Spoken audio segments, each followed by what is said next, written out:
আমাদের রুটিন অনুযায়ী আজকের ক্লাস হচ্ছে ক্যান ফিলোসফি।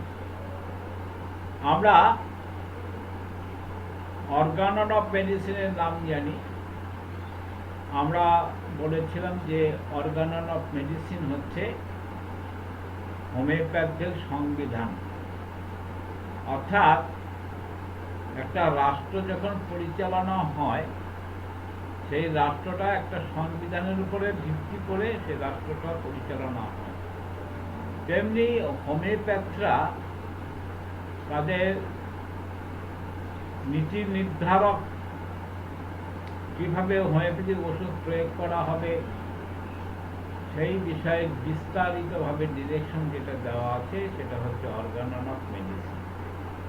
এই অর্গানন অফ মেডিসিনের ভিত্তি করে হচ্ছে ফিলোসফি, হোমিওপ্যাথিক ফিলোসফি। আমরা একটা সিস্টেমকে আলাদা আলাদা নামকরণ করে থাকি। আমরা বলি এটা অ্যালোপ্যাথি, এটা হোমিওপ্যাথি, এটা ইউনানি, এটা আয়ুর্বেদ, ইত্যাদি ইত্যাদি বলি। তবে এই যে আলাদা আলাদা সিস্টেম অফ ট্রিটমেন্ট, আলাদা আলাদা নাম কেন, কিসের উপর ভিত্তি করে এই আলাদা আলাদা নামকরণ করা হয়? অর্থাৎ একটা সিস্টেম তখনই আলাদা হয় যখন তার ফিলোসফি অ্যান্ড টেকনোলজি আলাদা। যেমন আমরা অ্যালোপ্যাথির নাম জানি। অ্যালোপ্যাথি একরকম ফিলোসফি। কিসের ফিলোসফি? অ্যালোপ্যাথি কথার মানে হচ্ছে অ্যালোস মিন ডিসিমিলার, প্যাথোস মানে হচ্ছে সাফারিং। তাহলে যে পদ্ধতিতে ডিসিমিলার নিয়মে বা ডিসিমিলার পদ্ধতিতে যে চিকিৎসাটা করা হয় তার নাম হচ্ছে অ্যালোপ্যাথি। তাহলে ফিলোসফিটা হচ্ছে আলাদা। আর হোমিওপ্যাথি ফিলোসফিটা কি? হোমিওপ্যাথি ফিলোসফি হচ্ছে সিমিলা সিমিলেবাস কিউরেন্টা, সম সম সময়তে, অর্থাৎ disease cure the disease, disease cure the disease. এই হচ্ছে হোমিওপ্যাথিক ফিলোসফি। এবার হচ্ছে আয়ুর্বেদিক ফিলোসফিটা কি? আয়ুর্বেদিক ফিলোসফি হচ্ছে খানিকটা হোমিওপ্যাথির মতো বিষে বিষক্ষয়, অর্থাৎ বায়ু পিত্ত কফ is the root cause of the disease. তাহলে হোমিওপ্যাথি কিসের জন্য রোগ হয়? What is the cause of the disease? Root cause of the disease হচ্ছে হোমিওপ্যাথিতে যে ইনভিজিবল মায়াজম, অদৃশ্য একটা শক্তি, সেই শক্তি মায়াজম হচ্ছে রোগ সৃষ্টির মূল কারণ। আর অ্যালোপ্যাথি কি বলছে? ভাইরাস, ব্যাকটেরিয়া যা নাকি আমাদের সেল টিস্যুগুলো ডিরেসমেন্ট করে, সেটাই হচ্ছে রোগ সৃষ্টির কারণ। এবার টেকনোলজির দিক দিয়েও কিন্তু আলাদা আলাদা টেকনোলজি। হোমিওপ্যাথিক টেকনোলজিটা কি? অর্থাৎ মিনিমাম ডোজ, ওষুধকে ডাইলুট বা টাইট্রেশন করে করে তার একটা সূক্ষ্ম মাত্রায় নিয়ে যেতে হয়। এটা হচ্ছে আলাদা একটা টেকনোলজি। কিভাবে সূক্ষ্ম মাত্রায় নেওয়া হয়? সেখানে পোটেন্টাইজেশন করা হয়। পোটেন্টাইজেশন কিভাবে করা হয়? একটা হচ্ছে ডাইলিউশনের মাধ্যমে, আরেকটা হচ্ছে টাইট্রেশনের মাধ্যমে পোটেন্টাইজেশন করা হয়। তাহলে টেকনোলজিও আলাদা। আবার অ্যালোপ্যাথিক টেকনোলজিটা কি? অ্যালোপ্যাথিক টেকনোলজি হচ্ছে ক্রুড মেডিসিন করা হয়, ক্রুড মেডিসিন ব্যবহার করা হয়। তাহলে অ্যালোপ্যাথিক টেকনোলজিও আলাদা, আয়ুর্বেদিক টেকনোলজিও আলাদা। সুতরাং একটা সিস্টেম আলাদা আলাদা হয় তার মানে ফিলোসফি অ্যান্ড টেকনোলজি আলাদা হওয়ার কারণে। তা আমরা হোমিওপ্যাথি একটা ফিলোসফি আছে, তো সেই ফিলোসফিটা কি? সেই ফিলোসফিটা হচ্ছে বেস হচ্ছে অর্গানন অফ মেডিসিনের উপরে বেস করে সেই ফিলোসফিটা। সেই ফিলোসফি আমাদের প্রখ্যাত একজন হোমিওপ্যাথি ডাক্তার আছেন, তার নাম হচ্ছে James Tyler Kent. James Tyler Kent অনেক বড় বড় বিজ্ঞ হোমিওপ্যাথি চিকিৎসকরা অনেক রকম ফিলোসফি লিখে গেছেন, কিন্তু আমরা যে ফিলোসফিটা ব্যবহার করে থাকি, বেশি প্রয়োগ করে থাকি, যেটা বেশি অধ্যয়ন করে থাকি, সেটা হচ্ছে কেন ফিলোসফি। কেন ফিলোসফি, যার নামটা হচ্ছে লেকচার অন হোমিওপ্যাথিক ফিলোসফি। তা সেই হোমিওপ্যাথিক ফিলোসফির বিভিন্ন চ্যাপ্টার, বিভিন্ন লেকচার তিনি দিয়েছেন। তার মধ্যে প্রথম লেকচার যেটা, অর্থাৎ প্রথম ভাষণ, আমরা বাংলা যদি অনুবাদ করি তাহলে তার প্রথম ভাষণ ফিলোসফির উপরে, তার প্রথম যে ভাষণটা ছিল সেটা হচ্ছে দি সিক, অর্থাৎ রুগী। তাহলে রুগী কে? তা এটা বলার আগে আমি একটা মানে আমার লাইফের একটা ঘটনা নিয়ে শুরুটা করি। ঘটনাটা হচ্ছে এই লকডাউনের মধ্যে তো আমার রুগী দেখা বন্ধ ছিল, আর এখনো রুগী দেখা বন্ধ, মানে আমি রুগী সব অনলাইনে দেখি। তা আমাদের এক স্টুডেন্টের মাধ্যমে আমি একজন রুগী পেয়েছিলাম। তিনি থাকেন দিল্লিতে, নিউ দিল্লিতে। তিনি অ্যালোপ্যাথি প্র্যাকটিস করেন। ভদ্রলোকের হচ্ছে একটা আর্থ্রাইটিস, ক্রনিক আর্থ্রাইটিস, বহুদিন থেকে ভুগছেন। তা তিনি বহু অ্যালোপ্যাথি খেয়েছেন। আর আপনারা জানেন যে আর্থ্রাইটিস হোমিওপ্যাথি ছাড়া অ্যালোপ্যাথিতে কোনো দিনই কিওর হয় না। অ্যালোপ্যাথি যেটা হয়, প্যালিয়েশন হয়, সাময়িক রিলিফ হয়। তা তিনি দীর্ঘদিন যাবৎ ভুগছেন, দীর্ঘদিন অ্যালোপ্যাথি নিজে নিজে, যেহেতু তিনি অ্যালোপ্যাথিক প্র্যাকটিশনার, অ্যালোপ্যাথিক প্র্যাকটিস করেন বা করেছেন, তা সত্ত্বেও কিছু কিছু বিশিষ্ট অ্যালোপ্যাথ ডাক্তার, দিল্লির মতো জায়গা থাকে, বড় বড় অ্যালোপ্যাথ চিকিৎসকদের আন্ডারে বেশ কিছুদিন চিকিৎসা করেছে। তা আমার সঙ্গে যোগাযোগ হওয়ার পরে, অনলাইনে যোগাযোগটা হয়েছিল, ওভার টেলিফোনে তার কেসটা আমি নিয়েছিলাম। নিয়ে তার অ্যাজ পার হোমিওপ্যাথিক ল, হোমিওপ্যাথিক থিওরি অনুযায়ী, আর টোটালিটি অফ সিমটমসের যে মেডিসিনটা এলো, সেই মেডিসিনটা হলো ক্যালকেলিয়া কার্ড। ক্যালকেলিয়া কার্ড আমি 2টো ডোজ তাকে প্রেসক্রাইব করেছিলাম, 10 ml। ক্যালকেলিয়া কার্ড 10 ml দেওয়ার পরে তার প্রথম কয়েকদিন প্রচণ্ড অ্যাগ্রাভেশন হয়, যেটা হয় একটি থিওরি অনুযায়ী কথা। অর্থাৎ অ্যাজ পার 12 অবজারভেশন, কেন্টের যে 12 অবজারভেশন অনুযায়ী আমি তার যে অ্যাগ্রাভেশনের যে গতি প্রকৃতি, সেটা দেখে আমরা দেখলাম যে এটা কিউরেবল, অর্থাৎ এই রোগটা ভালো হবে। যাই হোক, অ্যাগ্রাভেশন হওয়ার পরে সে তো নার্ভাস হয়ে গেছে, আমাকে বারবার ফোন করছে। ফোন করার পরে আমি তাকে বললাম যে আপনার ডোন্ট ওয়ারি, তা আপনি চুপচাপ থাকুন, আপনাকে আর কোনো ওষুধ দেওয়া হবে না, আপনার এতে কমবে। তার যথারীতি তিনি, মানে যেহেতু অ্যালোপ্যাথি প্র্যাকটিশনার, ধৈর্য কম, তখন তিনি আবার অ্যালোপ্যাথি খাওয়া শুরু করলেন। তা শুরু করার পরে এবার তাতে কিছু হচ্ছে না, ইমপ্রুভ হচ্ছে না।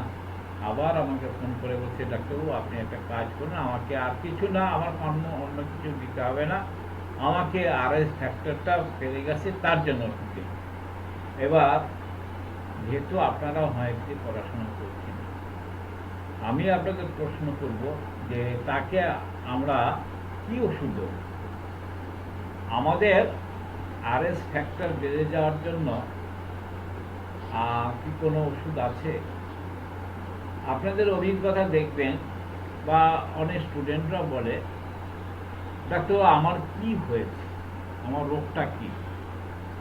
এবার আপনারা যখন পাস করে বেরোবেন, পাস করে বেরোনোর পরে যখন আপনারা রুগী দেখবেন, রুগীরা অনেক সময় এসে বলবে যে ডাক্তার আমার কি হয়েছে।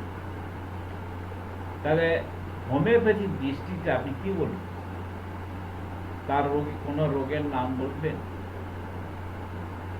তখন আপনি যদি পিওর হোমিওপ্যাথ হন, আপনি বলবেন, অর্থাৎ টোটালিটি অফ সিমটমসের যে মেডিসিনটা আসবে, যেমন এই ক্ষেত্রে আমরা বলতে পারি ওই পেশেন্টটা হচ্ছে ক্যালকেরিয়ার পেশেন্ট। যদি বলে কি রোগ হয়েছে, ক্যালকেরিয়া কার হয়েছে। আমরা কিন্তু আর্থ্রাইটিস বলবো না, রিউমেটিক আর্থ্রাইটিস বলবো না, গাউট বলবো না, আমরা বলবো ক্যালকেরিয়া কার হয়েছে, কারণ পেশেন্টটা হচ্ছে ক্যালকেরিয়া কার। আমার এইভাবে বলার উদ্দেশ্যটাও হচ্ছে, পেশেন্ট বলতে আমরা কি বুঝি, সিক বলতে আমরা কি বুঝি? সিক কি কোনো অর্গানিক চেঞ্জ? সিক মানে কি কোনো টিস্যুর চেঞ্জ? সিক মানে কি কোনো অ্যাবনর্মালিটি? সিক হচ্ছে পেশেন্ট অ্যাজ এ হোল। আমাদের ফিলোসফি অনুযায়ী what is sick? Sick patient as a whole, সামগ্রিক দৃষ্টিভঙ্গিতে সে অসুস্থ। অসুস্থ কিসের জন্য অসুস্থ? Due to miasmatic rolling of the miasmatic cause, অর্থাৎ তার দেহের মধ্যে মায়াজম অদৃশ্য একটা রোগ শক্তি, সেই রোগ শক্তির প্রভাবে সে অসুস্থ হয়েছে। আমরা যেমন অনেক সময় বলি আমি, এটা আমার হাত, এটা আমার পা, এটা আমার চোখ, এটা আমার নাক। এবার সব অর্গানে সবই আমার। তাহলে এবার যদি আমি পাশাপাশি প্রশ্ন করি, তাহলে হু ইজ আমি? আমিটা কে? তাহলে আমি হচ্ছে আমার যে দেহ মন যে পরিচালনা করে, আমি হাঁটি, আমি কথা বলি, আমি ক্লাস করছি, আমি রাতে ঘুমাই, আমি জল খাই, আমি ভাত রুটি খাই, মাছ মাংস খাই, সবই আমি করি। তাই আমিটাকে, আমি হচ্ছে আমার যে পরিচালনা, আমার দেহটাকে মনটাকে যে পরিচালনা করে, সেটা একটা অদৃশ্য শক্তি। হ্যানিম্যানের ভাষায় তাকে বলা হয় ভাইটাল ফোর্স।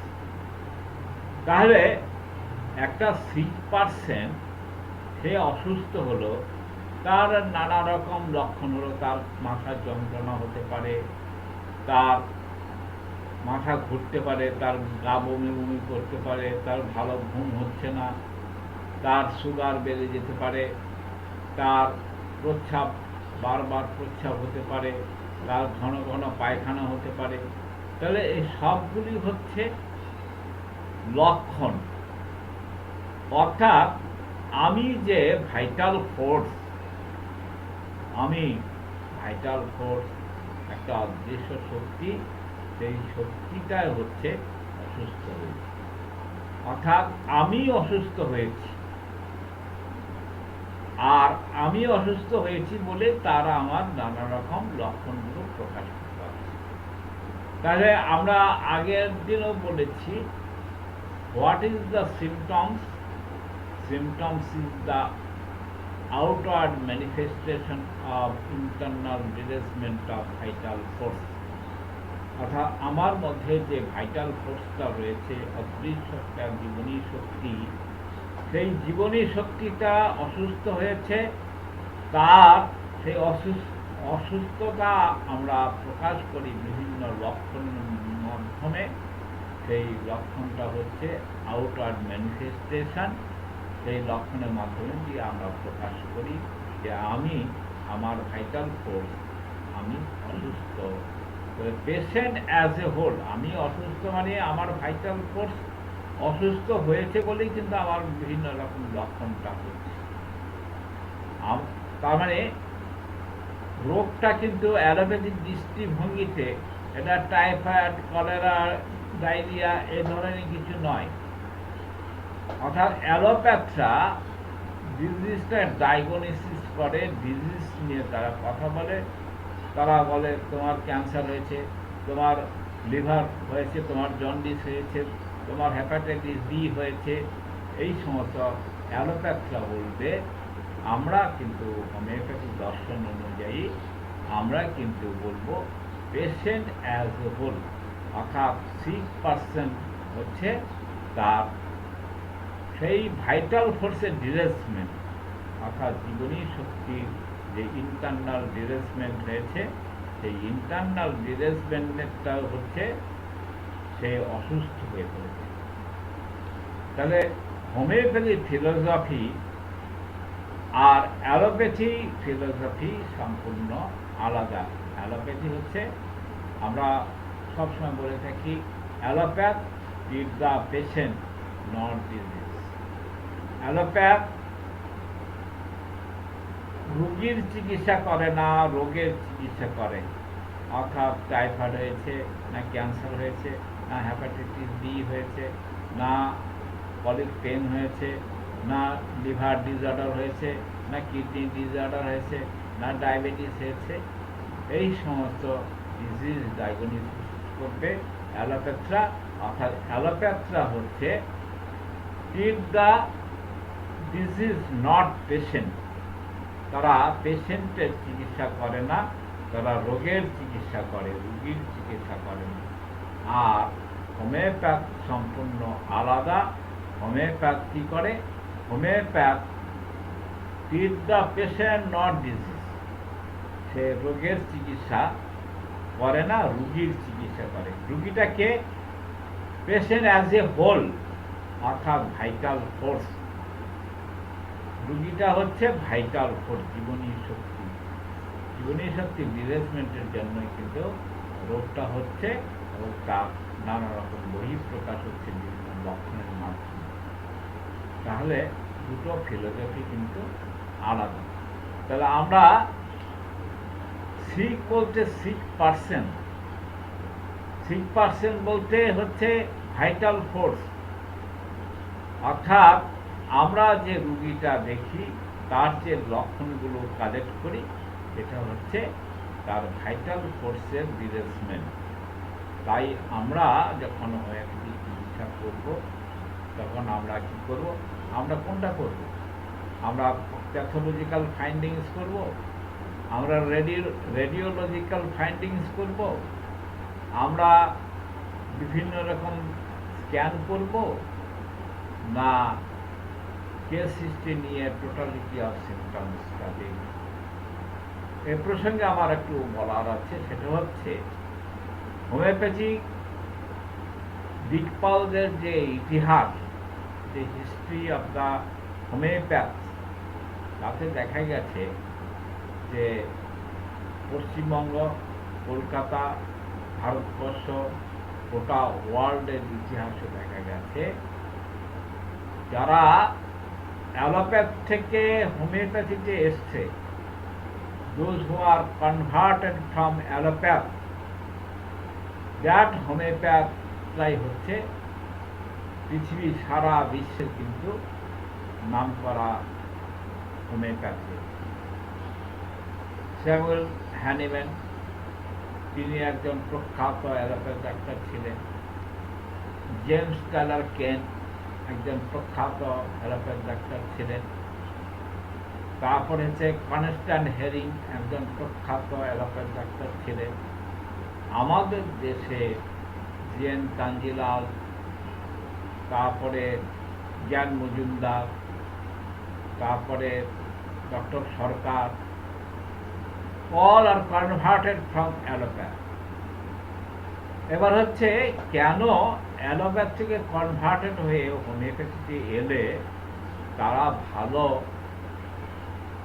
চিকিৎসক হয়, তার কারণটা হচ্ছে যে তারা হিউম্যান বডি সম্বন্ধে তাদের যে নলেজটা আছে, অর্থাৎ অ্যানাটমি, ফিজিওলজি, প্যাথোলজি ইত্যাদি সাবজেক্ট সম্বন্ধে যে ভার্স নলেজ, যারা শুধু হোমিওপ্যাথি পড়ে তারা কিন্তু তাদের এতটা ভার্স নলেজ নেই। কেন নেই? আমার নিজের কথাই আমি বলি।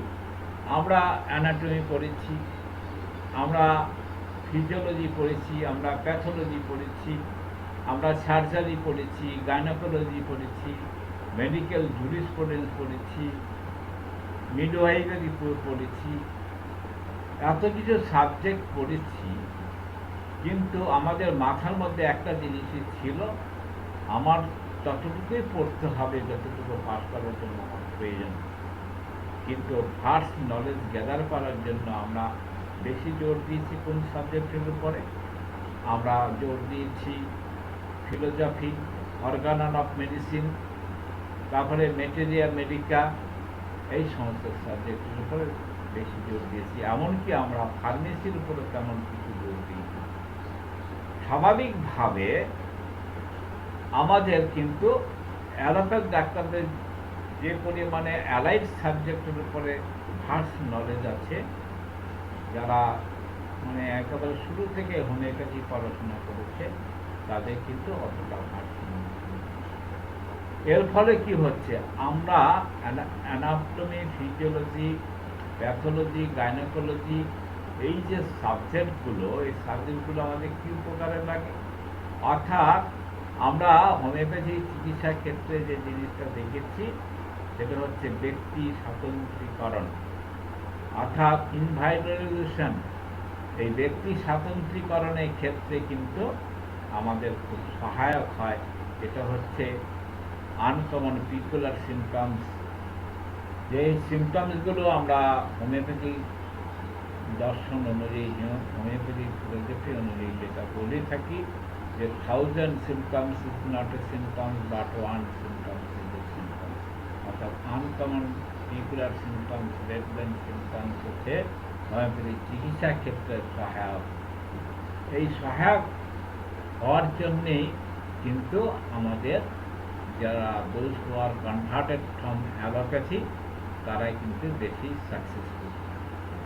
তা আজকে আমরা এই হোমিওপ্যাথি ফিলোজফি নিয়ে প্রাথমিক আলোচনা করলাম, অর্থাৎ কেন ফিলোজফির যে প্রথম ভাষণ, সেই ভাষণটা নিয়ে আমরা আলোচনা করলাম, এবং আগামী দিন আমরা এর উপরে সম্ভব হলে আর একটু বিস্তারিতভাবে আলোচনা করব, এবং আমরা ধাপে ধাপে আমরা কেন ফিলোজফির যে বিভিন্ন ভাষণ অর্থাৎ লেকচার, এই লেকচারগুলো নিয়ে আমরা পর্যালোচনা করব।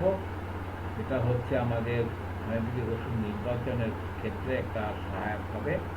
আর আমাদের যে সমস্ত স্টুডেন্টরা আছেন তাদের প্রথমে আমরা কেন ফিলোজফির একটা খুব সুন্দর চ্যাপ্টার আমরা নোট পাঠিয়েছি।